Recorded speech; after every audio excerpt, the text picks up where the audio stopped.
I breathe in.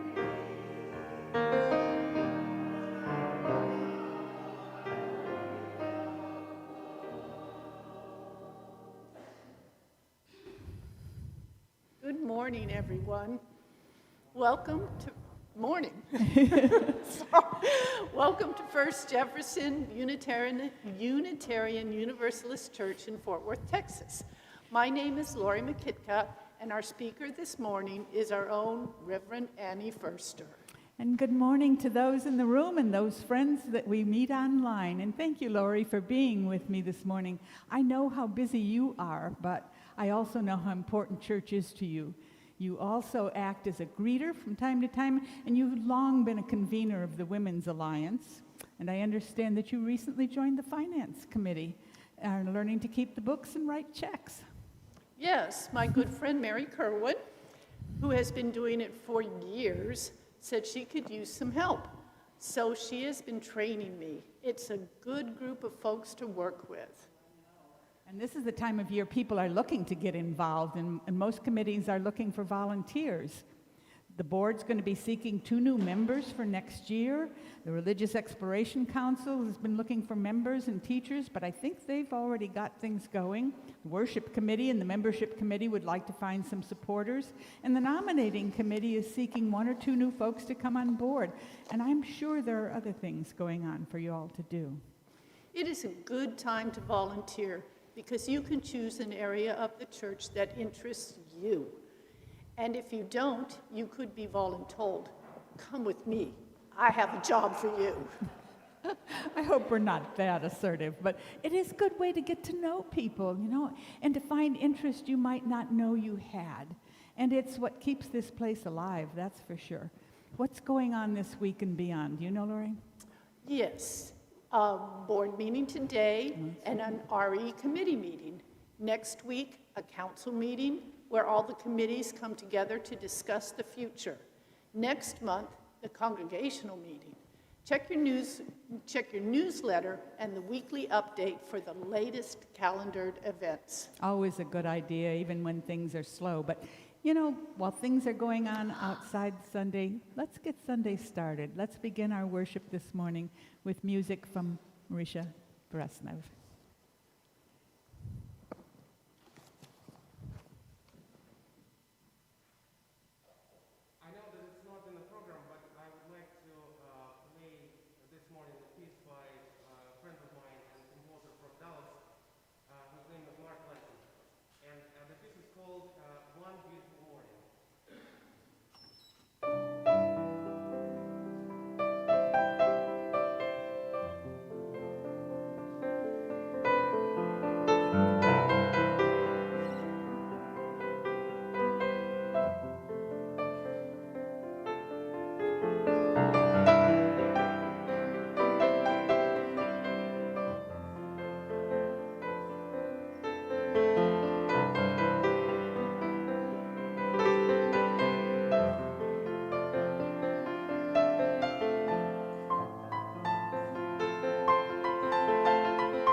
Thank you, Misha. That was beautiful. Our call to worship this morning is adapted from the Book of Awakening by Mark Nepo. And he asks, what is religion? What is faith? And why do we keep asking? It can't be helped. We return through different questions to the same central issues. How do we live fully? How do we live in such a way that the wonder of feeling outfuels the pain of breaking? And I'm not sure. I'm only trying myself. Each of us is a tiny will striving to find and ride the universal current without perishing. But faith seems crucial. The ability to inhabit the breadth and depth of our compassion, to know, even in the dark center of our pain, that somewhere out there, out of view, is joy and wonder. That even when we tumble, we are part of a current larger than our own design. This is a hard bit of consciousness to ask for. Yet even failing faith, the life of concern, is possible. Faith is really the willingness and bravery to center and ride the stream of creation. The mystery is that taking the risk to be so immersed in our moment of living joins us with everything larger than us. And what is compassion but entering the stream of another without losing yourself? Paul Tillich wrote, faith is the state of being ultimately concerned. A chalice lighting this morning is from Albert Schweitzer.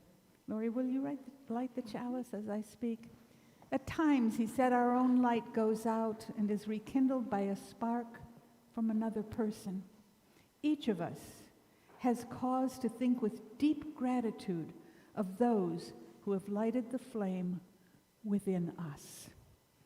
So please join me now in singing our opening hymn, number 304 in the hymnal, or the words will be on the screen. It's titled, A Fierce Unrest. Please stand in body or spirit, and then remain standing after the hymn for the affirmation.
Please join me in saying our affirmation. Love is the doctrine of this church. The quest of truth is our sacrament, and service is our prayer. To dwell together in peace, to seek knowledge and freedom, to serve others in community, to the end that all souls shall grow into harmony with creation. Thus do we covenant with one another. Please be seated. And you can sit down too, Lori, for a while.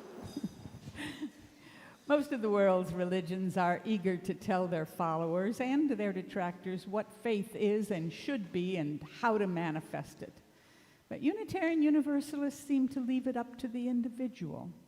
And some will respond, well, we have the 7 principles, but admittedly, these are covenantal statements, not precepts, not rules or commandments, not even suggestions.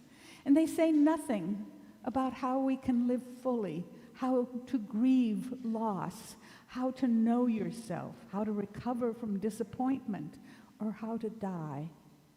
And so I ask you in all seriousness to consider this question this morning. From whence comes your faith? And how do you go about supporting it? Think about that and we'll talk.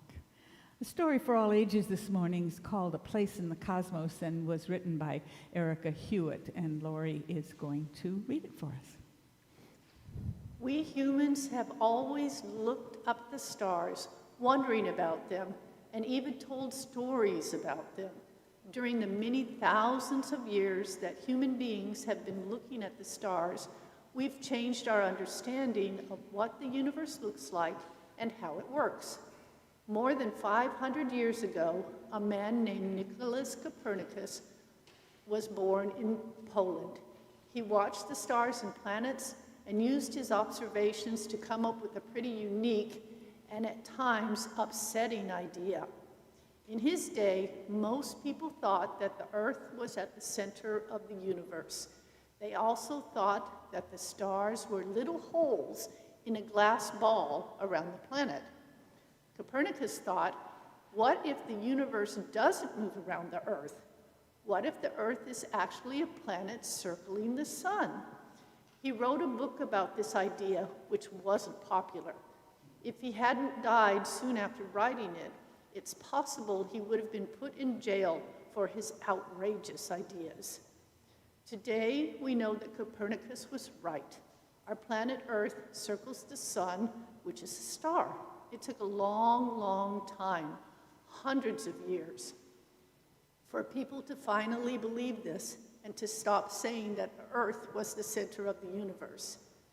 But for hundreds of years, the belief that the universe revolved around the Earth was so stuck in people's minds that it became part of a religion, too. It was strong religious belief for Christians. So when Copernicus said, I don't think the heavens revolve around the Earth, he was speaking as a scientist. But the Catholic Church heard it as challenging the faith. They called him a heretic, a non-believer, a free thinker. That meant that not just scientists, but anyone could get in trouble for promoting the idea that the sun was at the center of our planetary system. This upsetting theory of Copernicus's intersects with the story of our earliest Unitarian ancestors. Not very far away from where Copernicus watched the planets and stars, there was a country called Transylvania, a land of rolling green hills and mountains. Transylvania is where some of the first Unitarians built their churches and formed their faith, right about the same time that Copernicus wrote his book about the Earth revolving around the sun. Our Unitarian ancestors already knew what it was like to say and believe things that could get them in trouble. They too were called heretics. One of the things they believed was Ej Oz Ishtin, or God is one. When they said God is one, they were saying that they didn't agree with the Christian doctrine of the Trinity, didn't agree that Jesus was part of God, but was fully human. That's how they got their name, Unitarian, meaning one rather than Trinitarian, which they called people believing God was divided into 3 parts. A lot of Unitarians in Transylvania and elsewhere throughout history died because they wouldn't stop believing or saying what they believed. In her book, Blessing the World, Rebecca Parker wrote, "Holy regard for knowledge is at the heart of our religious faith. At a time when religion was opposing science, our ancestors in the remote mountains and valleys of Transylvania built sanctuaries that affirmed the discoveries of science. Let us celebrate these gifts that have been woven into our religious history. We belong to a tradition in which religion and science have never been forced apart or asked each other to be silent. We, as a people, encourage one another to explore and discover, to ask questions and declare that revelation is not sealed and will never be sealed, and to freely follow the call, whatever its source, that connects us most deeply to the world inside of us and to the universe around us." Laurie. I'm going to go off script now so the teleprompter can pause, because I think this is funny.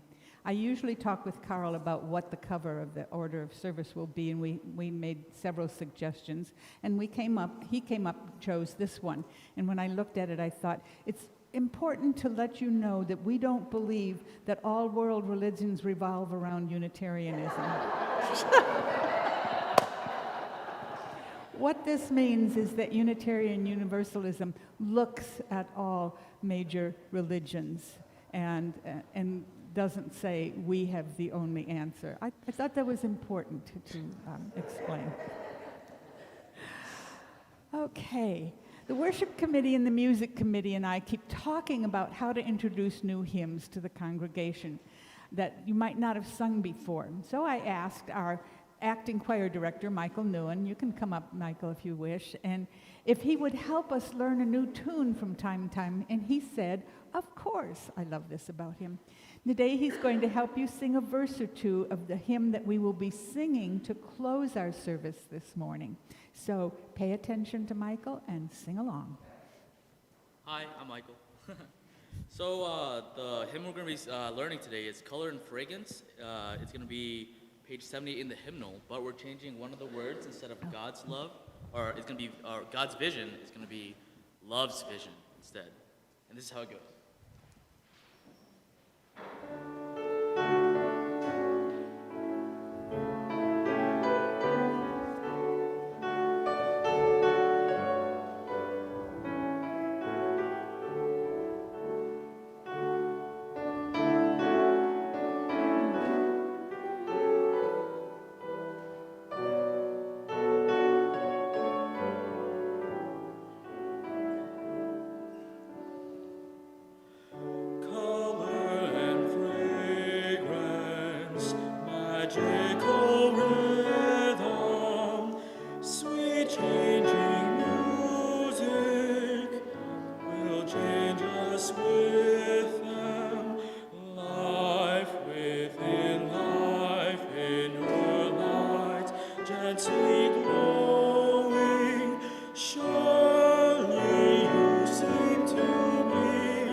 Yes, that's how it goes. Let's do it one more time, just you guys without me this time, all right?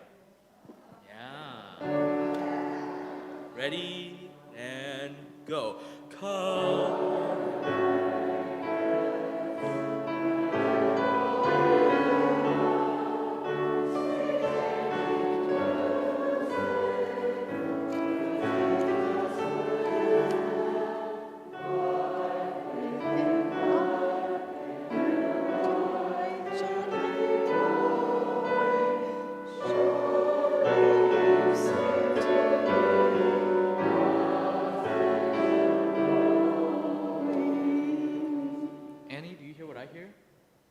I hear potential choir members.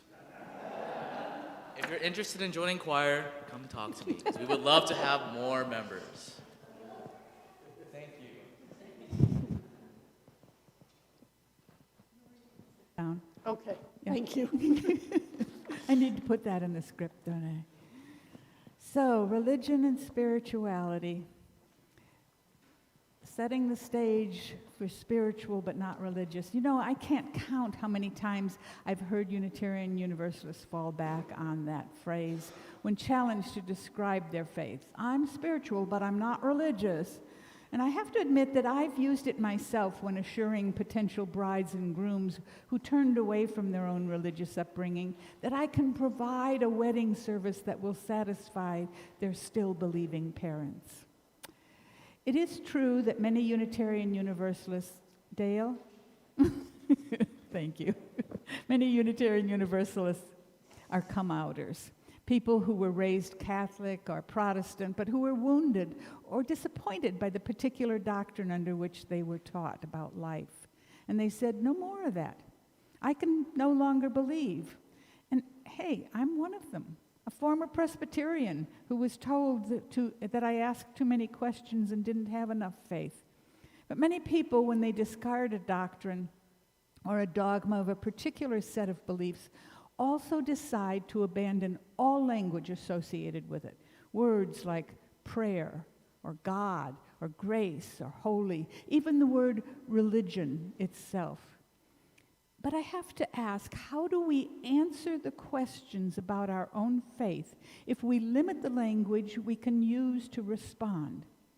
Religion is larger than any one catechism, and spirituality has more to say than in God we trust. Language has the ability to adapt to new meanings within different structures, and using religious language doesn't mean we can't change our understanding or hone our own framework of belief. Our faith is strong and important to us as other people is to them, and we deny that fact when we deny the language the world uses to talk about faith.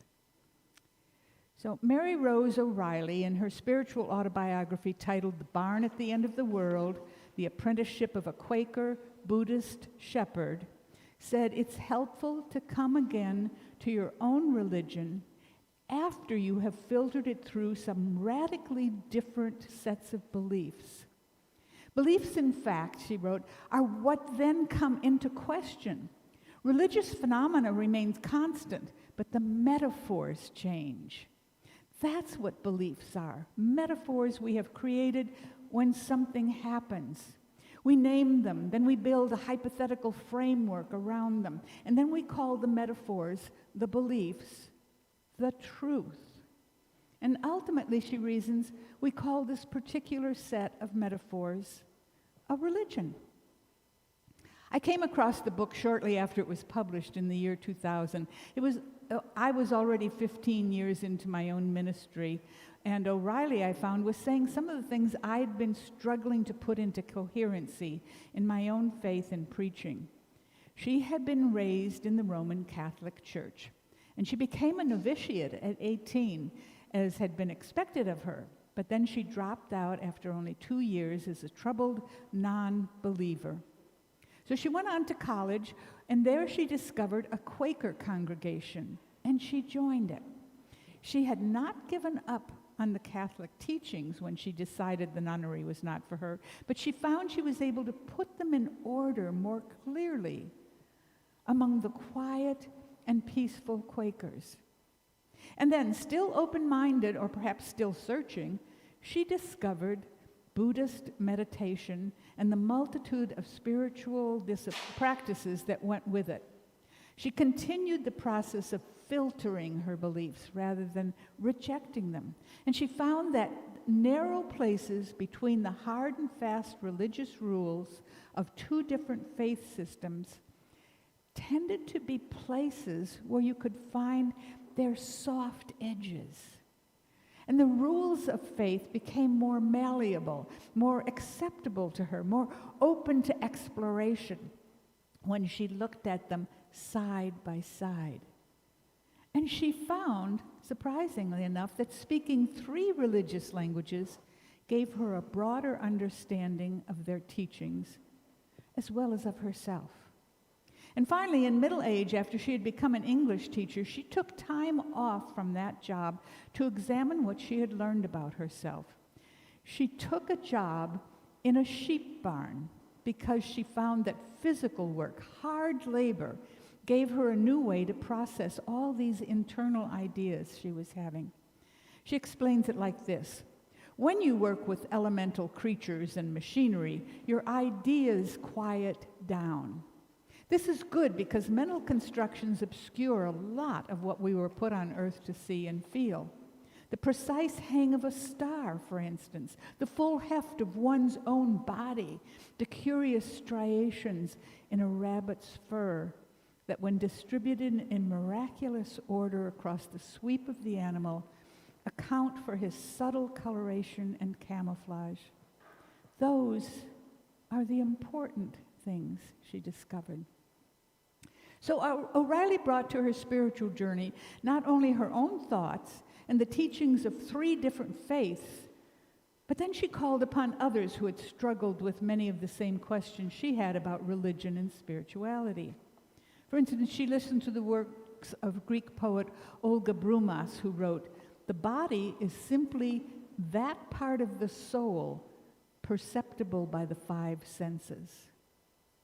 I kind of like that definition because I've always responded to those who question spirituality with the phrase, and I don't know where I first heard it, it isn't original with me. I am a spirit having a human experience. When one reads and says things like that, one begins to understand that the same so-called religious language covers many meanings and diverse points of view.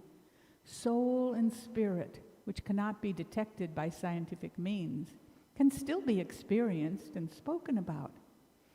The soul hovers like a sun within, burning its way out without ever leaving the center, quoted poet Mark Nepo. He said, "We call this the burning out passion." Well, he admitted he didn't know who had written these words, and then he went on to add his own take on spirituality. He said, "From where does our passion come? It's not taught. It's only allowed through, or not. And when resisted, it carves out the heart daily, hallows it. When allowed through, it rises and swells and almost drowns us with its heat." This is not angry passion he's talking about, but passion for something. He continued, "Yet somehow the steady trending of its release, not stopping it and not drowning in it, this steady, tender humility of holding our lips open to the rush of inner light, letting the vibrancy of all feeling rush by our open mouths, this is the rhythm of grace. This is the source of all song. This rising forth is what I live for," he wrote. "It is what keeps me alive. The heart, like a whale, has no choice but to surface from time to time. If we do not surface, we die. And having surfaced, then we all must dive, or we die." Now, if Nepo, with its poet's vision, is too passionate for you, there's always Henry David Thoreau, who wrote, "I went to the woods because I wanted to live deliberately, to front only the essential facts of life, and see if I could not learn what it had to teach, and not, when I came to die, discover that I had not lived. I did not wish to live what was not life, because living is so dear." O'Reilly added when she quoted Thoreau, "I had found living so dear that I wanted to do it full time." Think of that. And when I read that, I wondered, how many of us truly live our lives full time? So Catholicism, Buddhism, Quakerism, Unitarian Universalism, what does it matter if we find ourselves in a place where we can ask them questions and find the answers for ourselves? A religion isn't universal religion. The word derives from the Latin religio, to bind, to connect. When we try to connect to the world in which we find ourselves, that becomes our religion. And is science really that much more helpful in answering the questions about living fully? Much of what we call knowledge is merely a temporary frame around chaos. It will change whenever we ask it a few more questions. I've thought about these things, and my answers have changed over the years, sometimes slightly, sometimes radically all at once, but never leaving me dangling without some field of insight cultivated and planted by people who were asking similar questions. And I continue to plow that field of faith and plant the seeds of trying to live fully, of being useful in this world. And this is how my garden currently grows for me.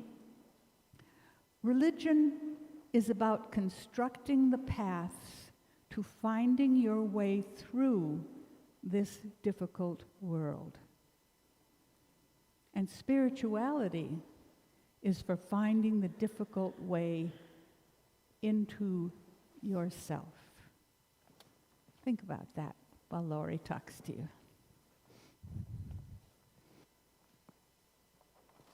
Every Sunday, we take an offering that supports the work of this congregation.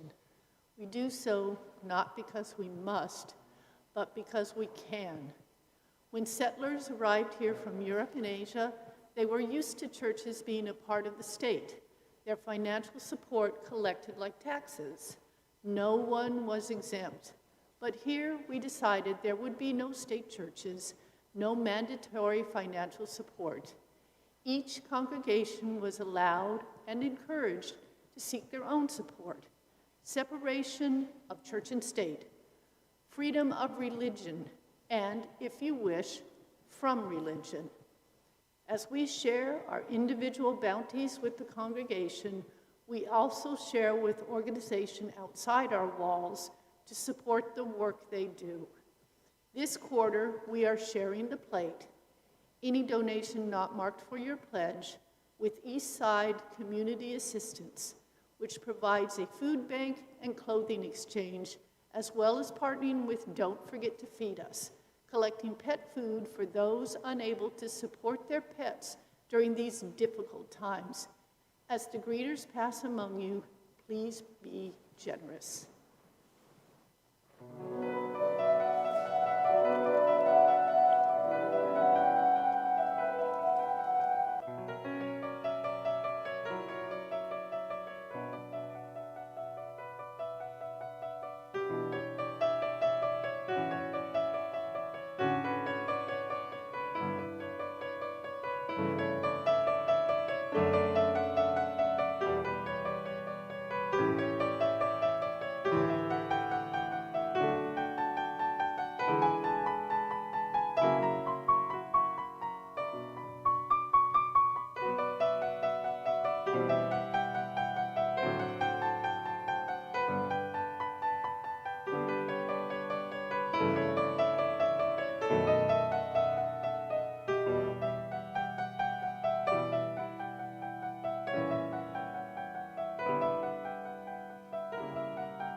The reading comes from The Barn at the End of the World, the apprenticeship of a Quaker Buddhist shepherd, Mary Rose O'Reilly.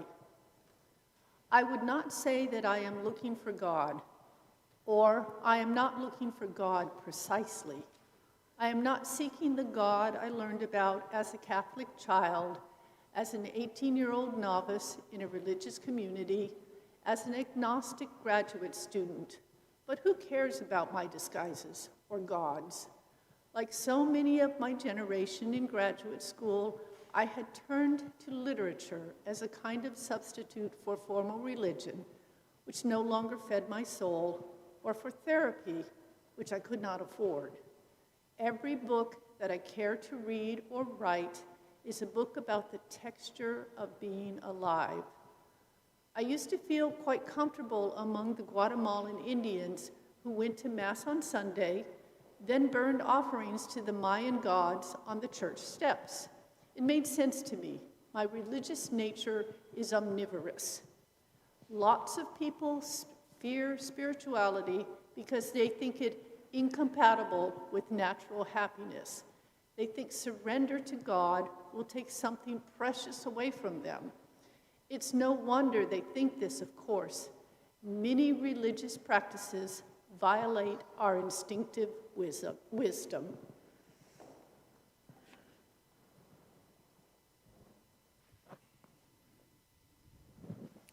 I came across an article recently that claimed that music is an agent of change. I was intrigued, and so I read on. It was about music therapy and that what it can do for the human body, the human mind, and what some call the human spirit or soul.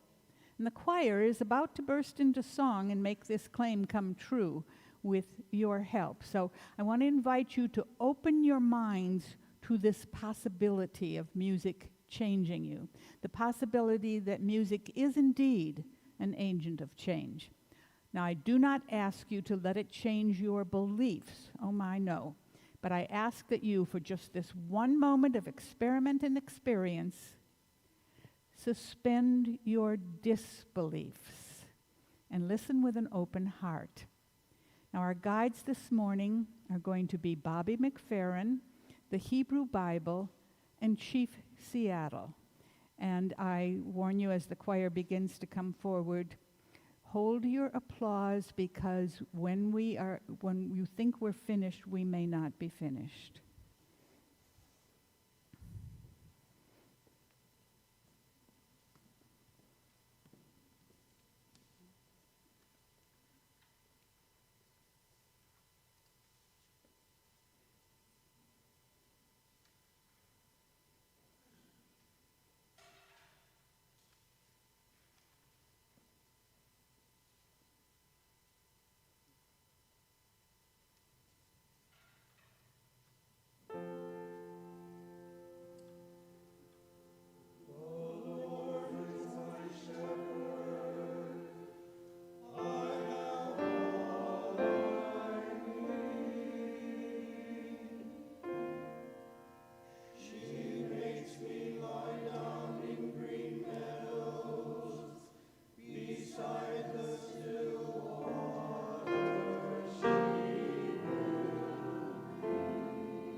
The wisdom of the great Chief Seattle reminds us all things are connected.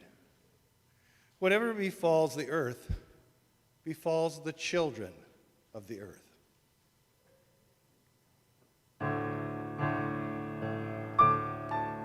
All things have the same breath. The beast, the tree, the man.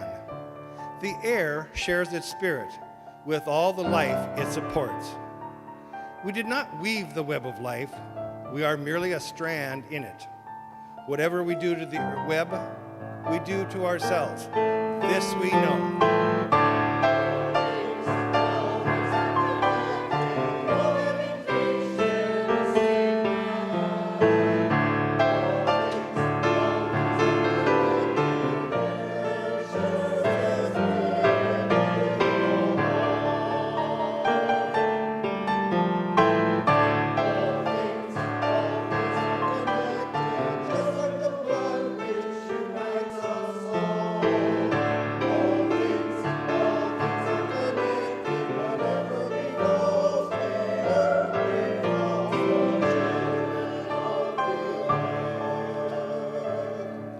Treat the earth well.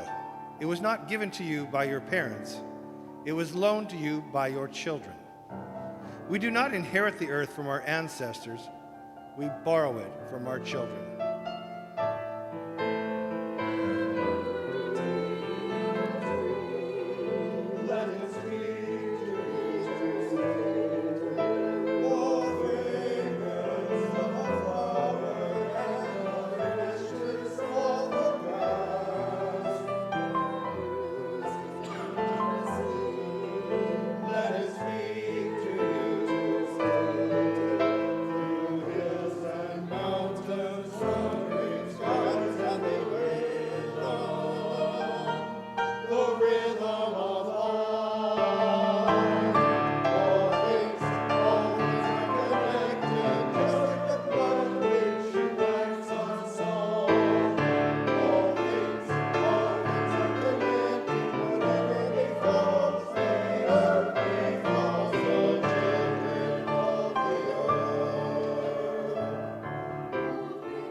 Only after the last tree has been cut down.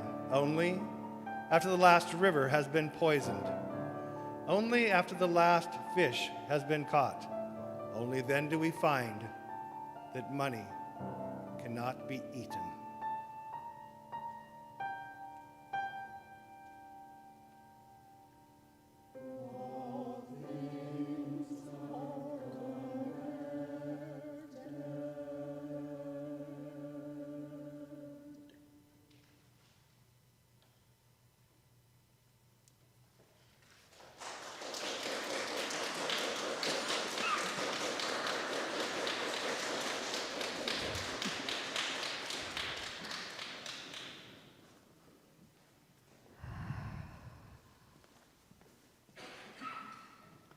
All things are connected.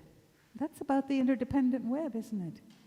And who knew that the 23rd Psalm could be so powerful with just a few alterations and a feminine point of view? She leads me on the path of good things. She fills my heart with songs. And what about that reading? Every book I read is about the texture of being alive. Oh, the texture of being alive. Those are delicious, tasty words, don't you think? I read and I taste a lot.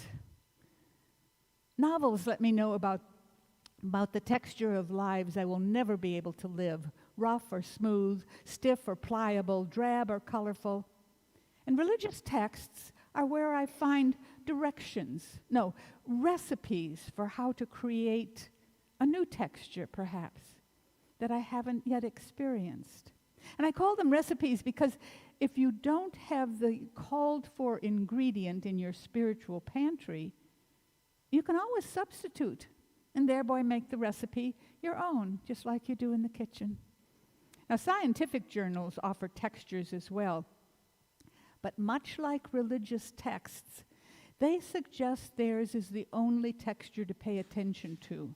And I think we must guard against believing either or both too strongly.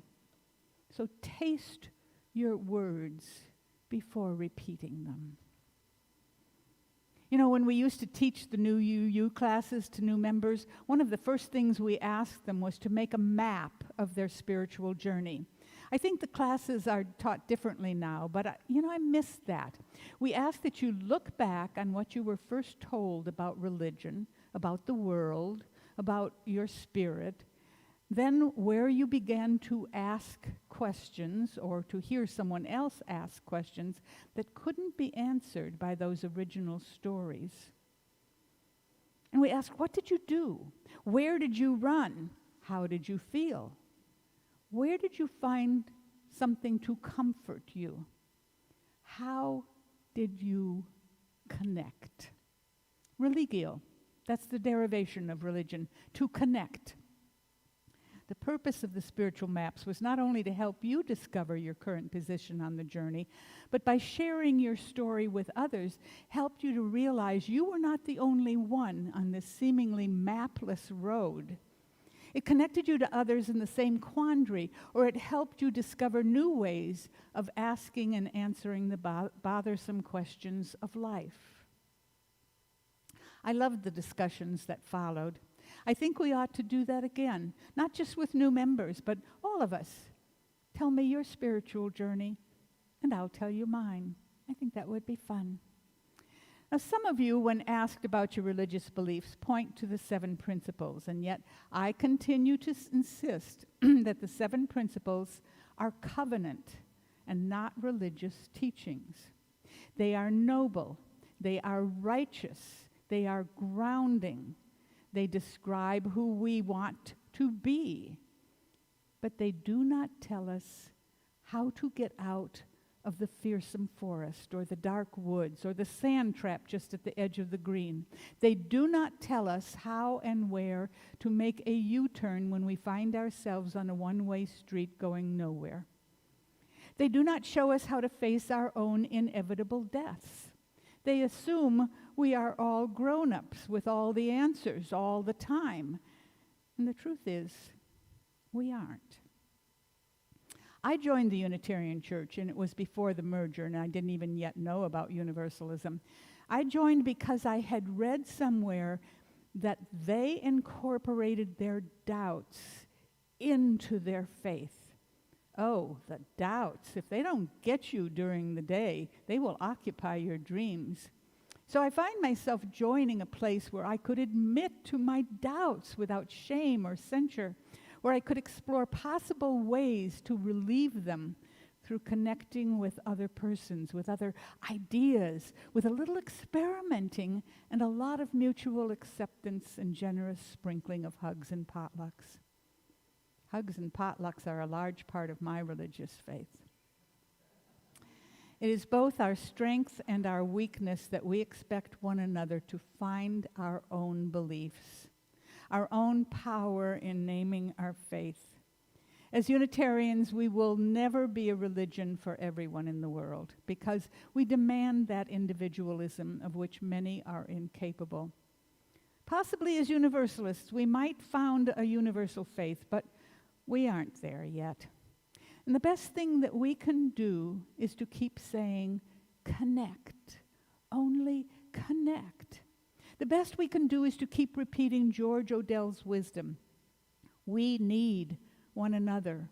We need one another when we would mourn and be comforted, when we are in trouble and afraid, when we are in temptation and need to be recalled to our best selves again, when we would accomplish some great purpose but cannot do it alone, when we look for someone to share our triumphs, or in the hour of defeat, when with encouragement we might endure, and when we come to die and would have gentle hands prepare us for the journey.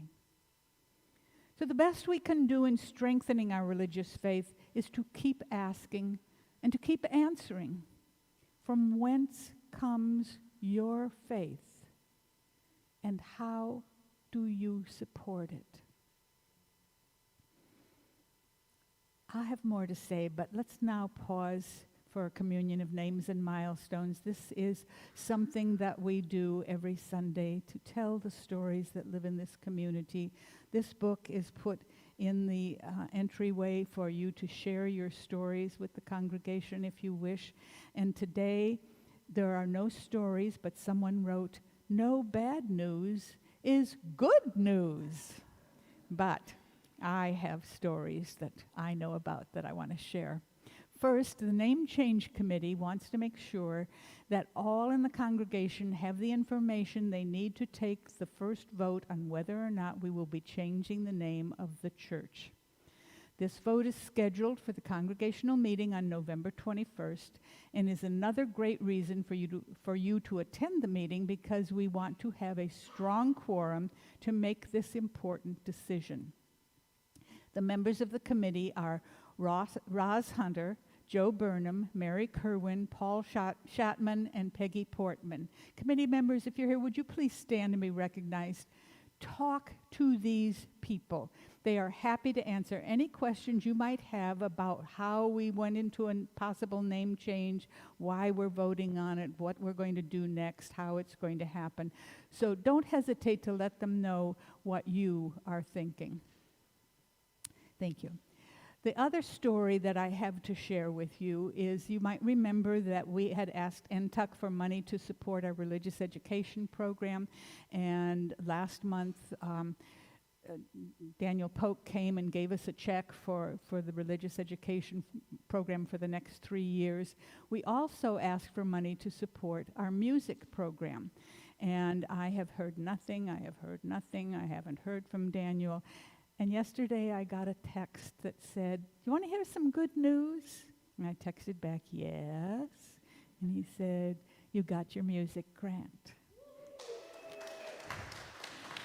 So we will keep having a choir, we will keep having a music program, and we will be funded again for 3 years in diminishing amounts until we build up in the budget enough to support the program for ourselves. I am so pleased, and it's because of all of you, because you believed, because you supported this idea, and because you were patient and waited along with me to hear the good news. So let's take a moment to stop, close our eyes, to shut out the world for a moment, to be in a moment of silence and meditation with one another, as we consider the stories that do live in this community and how important we are to one another. And then after we have meditated for a while, we will hear some lovely music from Misha.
Before I go on, I want to add some information about the music program.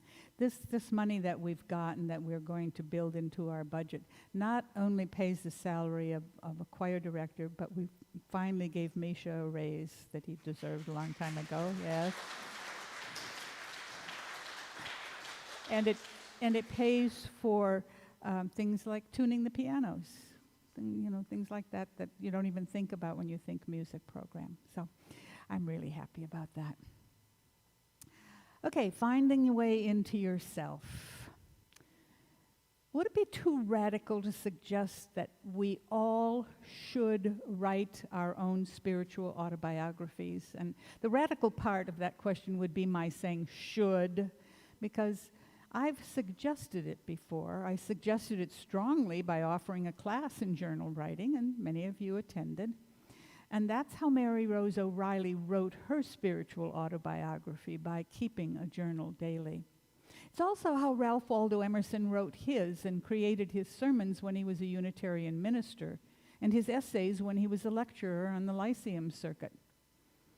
It's probably my main spiritual discipline, and it's, yes, where I first try out some of my outrageous ideas before they become part of the Sunday service.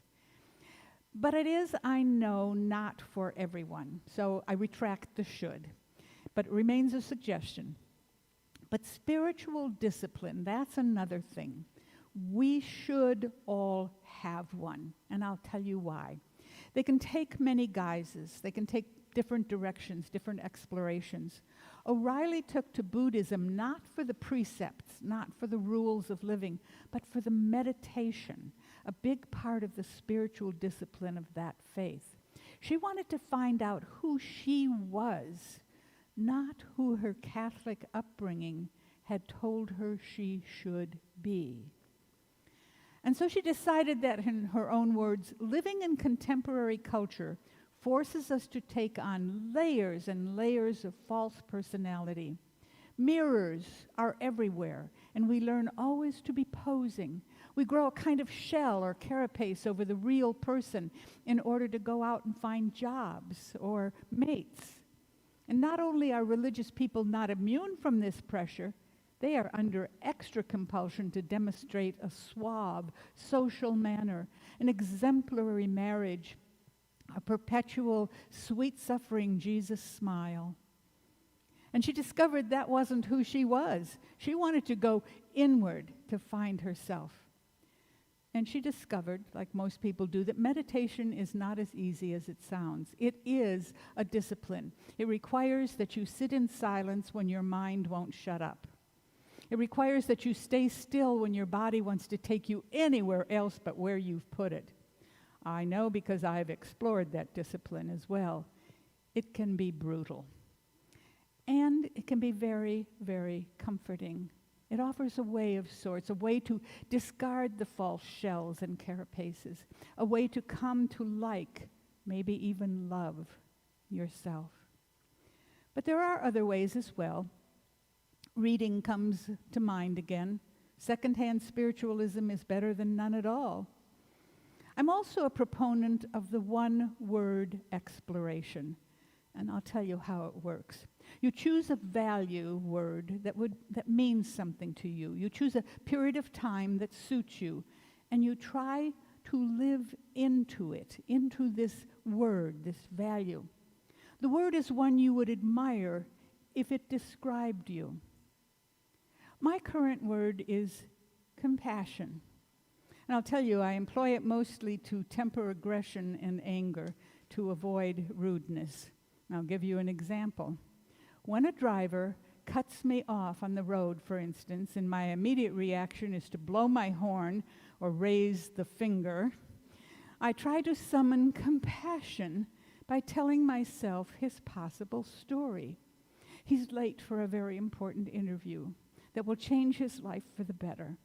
Or she's angry at her, name one, boyfriend, mother, husband, children, and she's left the house quickly before she could kill them. Now, when you look at it this way, the possibilities are endless, and somewhere in my musings might be the truth. By the time I reach the third story, I tell myself, and often it takes only one or two, as I improve my practice. My own anger is gone. I'm still alive, only frightened a bit, amused at the sudden emotion that arose in me, who has been guilty of cutting off another driver in my time. It's not as easy as I make it sound. I have been on this word for more than a year, I have to admit, but I'm getting better. I am, I think, a more compassionate person, not perfect, but striving. And I may be ready to choose a new word soon. In the past, I have tried reverence, gratitude, contentment, that was my best success by far, and generosity. I'm leaning toward sufficiency for my next foray, being satisfied with what I have rather than craving more. I find I maintain the teachings of my previous spiritual one-word disciplines, though they all need polishing from time to time. And I'm learning who I am along with who I want to become. And that is the dual joy of some spiritual disciplines. My point is, there are many ways to find the way into yourself. You have to choose one that will work for you. Find someone to do it with. Like dieting or exercise is easier to do when you don't have to do it alone. Stick to it. Keep track of your successes, not just your failures. Reward yourself for your insights, for your own spiritual growth. As O'Reilly discovered, the spiritual life depends above all on fidelity to objects. Whatever your eye falls on, for it will fall on the things that you love, will lead you to the questions of your life, the questions that are incumbent upon you to answer, because that is how the mind works, in concert with the eye. The things of this world draw us where we need to go. The color, the fragrance of what we love draws us to where we need to go. Please join me now that you know the song in singing our closing hymn, Color and Fragrance, all 6 verses. And if you're using the book, know that we changed God's vision to love's vision. And that's what will be on the screen.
our chalice was lit this morning for our connectedness, for our being together, for our working, the questions, the answers we come up with, and for connecting.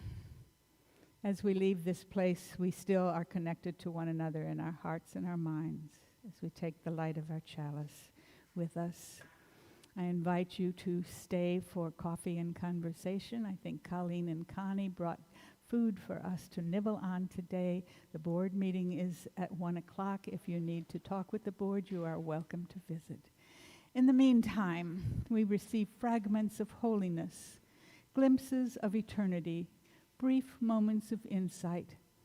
Let us gather them up for the precious gifts that they are, and renewed by their grace, move boldly into the unknown. So may it be in all our lives.